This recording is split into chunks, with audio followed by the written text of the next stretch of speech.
Cancer. It's one of those words that makes people feel things. What used to be a death sentence has been reimagined as something serious, but still containing hope. That's largely because doctors and researchers have made huge advancements in our understanding of the disease, but that's not what I find interesting here. Research takes funding. Lots of funding. But lab work isn't the only way to make an impact on survival, and nowhere is that more true than with breast cancer. It's the worldwide leading cause of new cancer diagnoses for women, but it's not the deadliest, thanks in part to the activism surrounding the disease. Patrick's right. Breast cancer is not the deadliest cancer to get. Breast cancer has a 10-year survival rate of 78%, which, with all things considered, is pretty good. But that raises some good questions. Which one is the deadliest, and what makes some cancers deadlier than others? Well, I'm going to talk about that in my newest video, so check it out by following the link in the description down below. But for now, back to Patrick. Thanks, Katie. So I'm not mad that breast cancer gets attention. Clearly people have been touched by the disease and they want to find a cure. But in this video, I was curious. Has all that time and money actually done anything? Like, has all this breast cancer activism actually gotten us closer to a cure? As usual, first, a little bit of background info. The fact that breast tumors can be felt without any special tools is a super advantageous thing to have. So we've known about breast cancer for over 5,000 years. But once you get to the 18th century, cancer research finally starts going somewhere.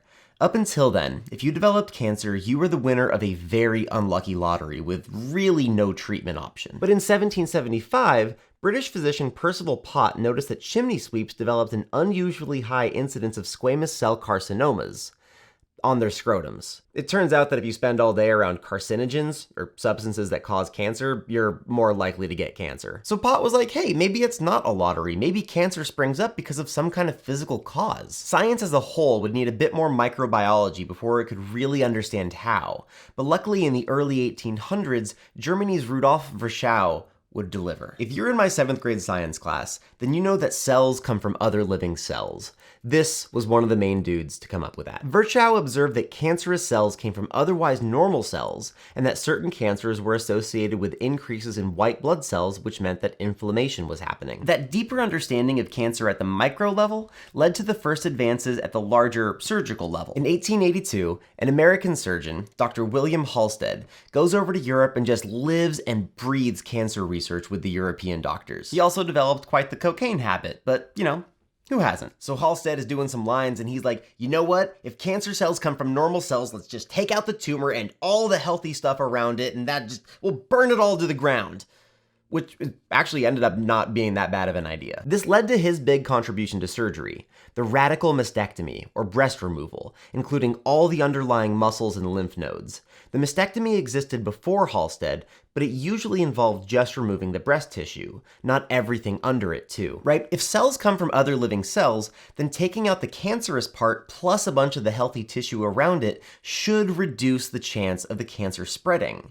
And it worked pretty well. Not just because of this specific technique, but because Halsted was on the cutting edge of general surgical practices at the time, including anesthesia and antiseptic surgery, which, if you saw my Lister videos, makes Halsted one of the first Americans to get down with asepsis operations. Thanks, Europe. Now, around that time, it was normal to have recurrence rates of about 50 to 80% after surgery.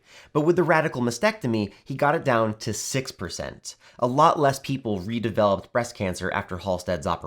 But here's the thing, it didn't really do anything for survival rates. Like if you were at the point where you needed that operation, you were probably at a pretty advanced stage of cancer anyway. Plus, it was a grisly procedure that involved taking out the pec major and minor, breaking the clavicle, and removing the underlying lymph nodes. What's even worse was how doctors treated their patients after surgery. Yeah, you took out the cancer, but can we talk about the rehab for the missing shoulder muscles? Or what about the scarring or the patient's sexuality? Like, are we gonna consider the person behind the cancer? Now, the procedure itself would transform over the next few decades in favor of removing the minimal amount of healthy tissue possible. That got taken to its conclusion in the 80s with lumpectomies, removing just the lump in combination with radiation treatment. The survival rates and outcomes were similar, so that became an option and the gold standard for the rest of the 19th and 20th centuries. Now, back to the early 1900s because we gotta talk money. Cancer is starting to look like a treatable disease, which is encouraging, but that also means that people want to get involved, and there are two main players: grassroots organizations and the US government. The first aren't research organizations or universities. They're normal people who raise money and awareness of breast cancer with the goal of finding a cure.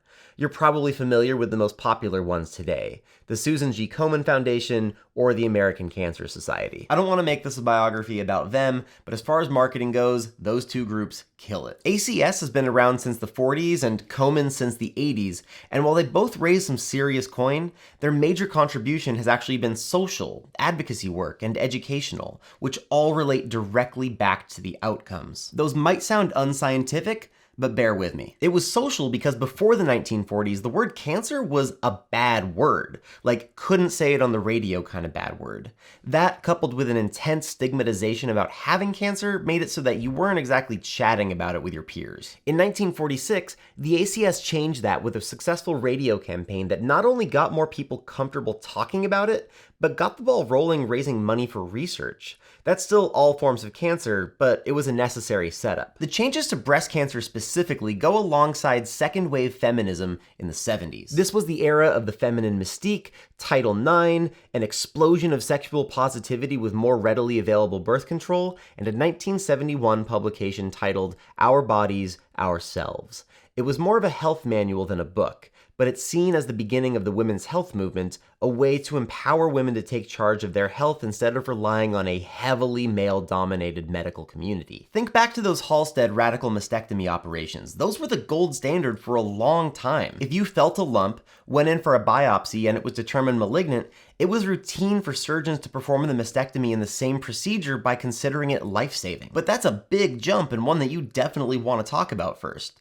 Like, you could be going under the knife just to learn about the lump and you wake up without a shoulder. So finally, in the 70s, more and more women started talking about their experiences with breast cancer and sticking up for themselves in their medical care. This is that kind of punk rock ethos I love hearing about. I mean, it sucks that sticking up for bodily autonomy wasn't the norm, but this systemic change started with regular people. More women started going to medical school and challenging the system from the inside out. Was it just breast cancer advocacy groups that were responsible? Of course not. This was a systemic change. Historically, challenging the system is usually a net positive for society, but here, it's literally saving lives. Why is that? Well, you know what's better than taking out a big tumor? Taking out a little tumor, or not developing one at all. And one of the most impactful things that breast cancer groups have done is educate folks about screening and prevention. Like in 1972, the ACS worked with the National Cancer Institute to start the Breast Cancer Detection and Demonstration Project, a project all about screening and early detection. This overlapped with then First Lady Betty Ford's public admission that she developed breast cancer, so all of a sudden you saw a huge interest in participating in the BCDDP and learning how to perform self-examinations. And this is something that's lasted through modern day. Early detection is often considered the key to survival, and had we kept on relying on older methods, more lives would have been lost. Now, there would be a bunch of grassroots efforts over the years that not only did important, on-the-ground work, but also raised substantial amounts of money. But they could not compare to the financial firepower of the second player in this story, the United States government. Okay, so it's in the country's best interest to make sure that its citizens are healthy and productive, and I know that's gonna open up a can of worms in the comments, but let's go with it. In America, the National Institute of Health, or NIH, was created in Maryland in the late 1800s, and it's responsible for a lot of health and biomedical research at the government level. You still have private companies and universities conducting research, but this is the government's funding effort. So if you're the NIH in the early 1900s, you're seeing a huge push to spend money on cancer research. So in 1937, the National Cancer Institute, or NCI, was created by FDR following unanimous approval and sponsorship by Senate. For the non-Americans watching, this meant that every one of those senators knew their approval meant more votes in future elections. Or maybe they all actually valued better cancer treatments. I don't know. And that's a big deal because over the years, the NCI would spend more money on cancer research than any other organization in the world. Remember, prior to really getting some money together, advancements in cancer research were tied to advancements in biology in general. So the beginning of dedicated funding hopefully meant the beginning of better treatments. These W's are easy to find for the NCI. Literally on cancer.gov, you find a timeline with those big milestone moments on them, where NCI not so subtly likes to remind you that, hey, this was NCI funded, look how much good we're doing. Awesome. Let's see where. There are a few places we could jump off here, but we'll start with a common treatment for all types of cancers: chemotherapy. Just using drugs to kill cancer cells. Doctors started experimenting with chemo back in the 40s by using a derivative of mustard gas that killed cells by chemically altering their DNA. A few years later, that NCI funding went into demonstrating the benefit of combination chemotherapies in leukemia patients. Then in 1971, Nixon signed the National Cancer Act, starting the famous War on Cancer, and federally funded research really took off. Remember, this is around the same time that more patients and advocates are getting really loud. And it's also around the same time that more women than ever are starting to take estrogen in the form of hormonal birth control. Unfortunately, that became kind of an issue. If you remember back to my estrogen video, then you remember that the supplemental use of estrogen, like with hormonal birth control or menopause relief treatments, has been linked to increased risk of developing certain diseases. So what's up with estrogen and breast cancer? All right, 1896, dude named Thomas Beatson gets a small group of women with advanced metastatic breast cancer and notices regression of the cancer after removing both of the patient's ovaries. And while the next 120 years could be its own episode, we'll go ahead and skip to the main lesson for the sake of brevity. Breast cancer tumors might have certain proteins on them that are estrogen receptors, what research usually abbreviates to ER.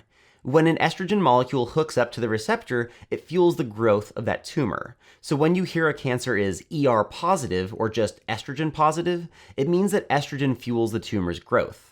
About 60 to 70% of all breast cancer is ER positive. And finding this out was actually a huge treatment advantage. If the surgeon biopsied the tumor and found out that it was ER positive, they could do two things in addition to the normal treatment: either give you an estrogen receptor blocker or reduce your natural levels of estrogen. That's why tamoxifen, a drug that blocks estrogen from hooking up to the receptor on the tumor, was such a big deal. The drug was originally designed to be a hormonal birth control that acted by suppressing estrogen and thus ovulation. But in clinical trials, it did exactly the opposite. It actually stimulated ovulation. But the drug company noticed that it binded to these newly discovered estrogen receptors. So trials began to see whether it could treat real-life tumors. And after a few more solo, combination, and preventative trials, tamoxifen was on its way to becoming the popular drug that it is today. But clearly, there's more than one drug that we use. Like aromatase inhibitors, which work, as you guessed it, by blocking the action of aromatase, an enzyme that converts androgen to estrogen. This is a big concern of yours if your usual sources of estrogen production have stopped, like, say, during menopause. So now we finally get to the late 90s. The National Cancer Institute funds this major research project with literally thousands of participants with ER-positive breast cancer and finds that if they take tamoxifen for 10 years after treatment, their risk of death from breast cancer is noticeably reduced from those who used it for only 5 years. The NCI did something similar in 2006 when they compared tamoxifen and raloxifene, an aromatase inhibitor drug.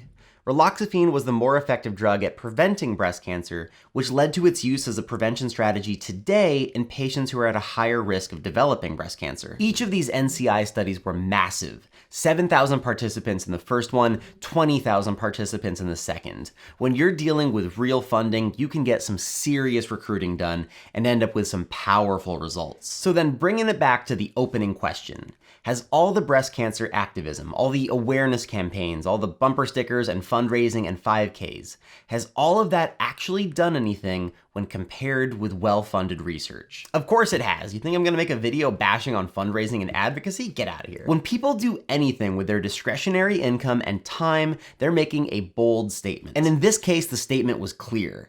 The patient needs to be included in their treatment, especially if they were from a group that had been traditionally silenced. And while they recognized the role that doctors had within the system, improved breast cancer treatment was a direct result of women advocating on behalf of other women and fighting against a system that never really included their opinions in the past. And as a consequence, early detection and screenings shot up overnight, historically speaking, and survival improved. So while these grassroots organizations might not fund the most research or directly do the science, they are undoubtedly having an impact on the shape of this disease.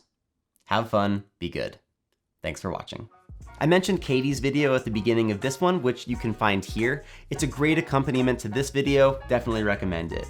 Otherwise, since you stuck around so long, you should check out one of my other videos or consider subscribing if you haven't already. Thanks for watching, and I'll see you next time.